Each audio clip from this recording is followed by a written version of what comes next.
आप सबके भीतर आलोकित परमात्मा को प्रणाम। बूंद बूंद है अमृत की 22वीं कड़ी। जीवितम मरणम जंतुर्गति स्व एनैव कर्मणा राजस्ततो नान्यस्य प्रदाता सुख दुख योग। श्रीमद् भागवत पुराण। तात्पर्य है, हे राजन, इस संसार में सभी जीव अपने अपने कर्मों के अनुसार ही फल पाते हैं। जन्म, देहांत और मरणोत्तर गति सब कुछ जीव स्वयं ही निर्धारित करता है। कर्म के अतिरिक्त कोई भी किसी को सुख दुख नहीं दे सकता। इस श्लोक में संबुद्ध शुकदेव मुनि ने राजा परीक्षित को बड़ी ही स्पष्टता से यह बता दिया कि प्रत्येक प्राणी अपने कर्मों के अनुसार ही शुभ अशुभ परिणाम पाता है। लेकिन यह तो सब जानते हैं, इसमें कौन सी विशेष बात है? दरअसल विशेष बात अगली पंक्ति में है। वे कहते हैं कि तुम्हारे कर्मों के अतिरिक्त कोई और तुम्हें सुख या दुख नहीं दे सकता। यह कहते हुए शुकदेव जी राजा परीक्षित की कमजोर नाड़ी पर हाथ रख देते हैं। प्रायः लोग अपने सुख दुख के लिए किसी दूसरी सत्ता को जिम्मेदार ठहराते हैं। कहते हैं सब ऊपर वाला कर रहा है। शुकदेव मुनि यहाँ कहते हैं कि कोई आसमान में नहीं बैठा है जिसे तुम्हारी फिक्र हो, बल्कि सब कुछ तुम ही करते हो। तुम इतने महत्वपूर्ण व्यक्ति नहीं हो गए कि तुम्हारा हिसाब किताब अलग से रख रहा हो कोई। यह याद रखिए कि जो कुछ भी बुरा आपके जीवन में घट रहा है उसके लिए आप ही जिम्मेदार हैं, और जो कुछ भी अच्छा आपके जीवन में हो रहा है उसके लिए भी आप ही जिम्मेदार हैं। कई लोग प्रश्न करते हैं कि मेरे जीवन में कई बातें ऐसी हो जाती हैं जो मैं डिजर्व नहीं करता, या कहें जिसका मैं अधिकारी नहीं हूँ। ये सब कैसे होता है? यह तो कोई फलक पर बैठा शख्स ही करता होगा ना।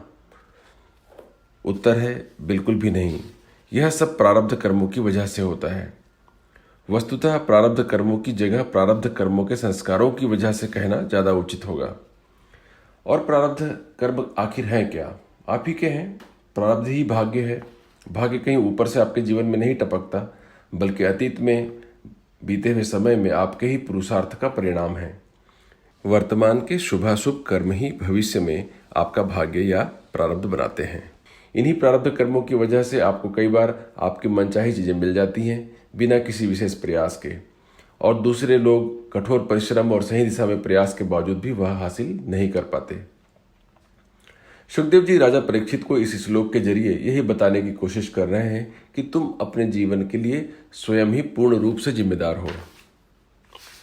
इस श्लोक के जैसा ही अर्थ वाला एक श्लोक भगवत गीता में भी आता है। न कर्तृत्वम न कर्माणि लोकस्य सृजति प्रभु न कर्मफल संयोगम स्वभावस्तु प्रवर्तते।